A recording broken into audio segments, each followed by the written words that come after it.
EVM प्रणालीमुळे देशातील लोकशाही धोक्यात आली आहे. म्हणून लोकशाही वाचविण्यासाठी यापुढे सर्व निवडणुका ईव्हीएम ऐवजी मतपत्रिकेवर घेण्यात यावे अशी मागणी माजी आमदार राणा दिलीपकुमार सानंदा यांनी केली आहे. 10 डिसेंबर 2024 रोजी काँग्रेस महाविकास आघाडीच्या वतीने सानंदा यांच्या नेतृत्वाखाली उपविभागीय अधिकारी कार्यालय टॉवर चौक येथे दुपारी 2 ते 5 वाजेपर्यंत जन आंदोलन करून ईव्हीएम विरोधात स्वाक्षरी अभियानाचा शुभारंभ करण्यात आला. त्याप्रसंगी ते बोलत होते.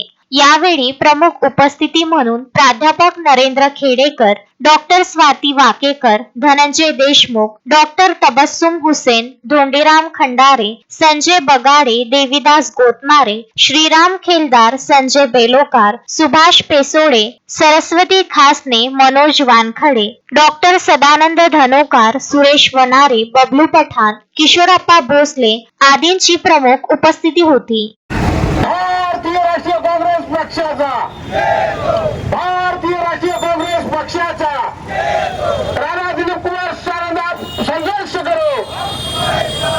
राणा दिलीपकुमार सानंदा संघर्ष करो. राणा दिलीपकुमार सानंदा भाग बढो.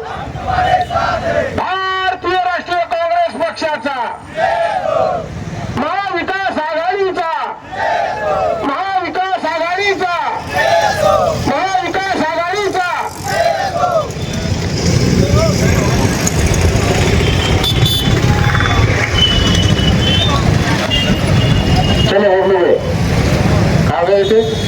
या प्रसंगी टॉवर चौक येथे काँग्रेस महाविकास आघाडीच्या वतीने ईव्हीएम विरोधात जन आंदोलन करून ईव्हीएम हटाव देश बचावचा नारा देत ईव्हीएम विरोधात स्वाक्षरी अभियानाचा शुभारंभ करण्यात आला. या अभियानामध्ये काँग्रेस महाविकास आघाडीच्या जवळपास 700 कार्यकर्त्यांनी सहभाग घेऊन स्वतःच्या रक्ताने स्वाक्षऱ्या करून ईव्हीएम मशीन विरोधात आपला तीव्र रोष व्यक्त केला. 20 डिसेंबर 2024 पर्यंत खामगाव मतदारसंघात हे स्वाक्षरी अभियान राबविले जाणार असून मतदारसंघातून जवळपास 25,000 नागरिकांच्या स्वाक्षऱ्या गोळा करून महाराष्ट्र प्रदेश काँग्रेस कमिटीचे प्रभारी रमेश चिन्नीथला, महाराष्ट्र प्रदेश काँग्रेस कमिटीचे अध्यक्ष नानाभाऊ पटोले यांच्या माध्यमातून महाराष्ट्र प्रदेश काँग्रेस कमिटीच्या मार्फत महामहिम राष्ट्रपती भारत सरकार, पंतप्रधान नरेंद्र मोदी, सर्वोच्च न्यायालयाचे सरन्यायाधीश, भारतीय निवडणूक आयोग यांना निवेदन पाठविले जाणार आहे.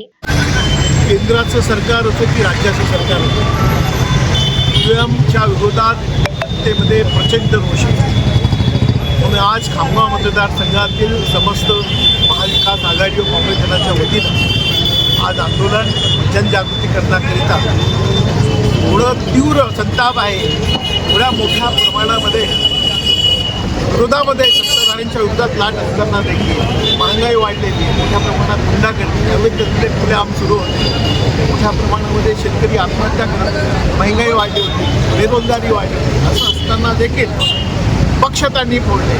खोके सरकार म्हणून त्यांना हिनवलं जात होतं.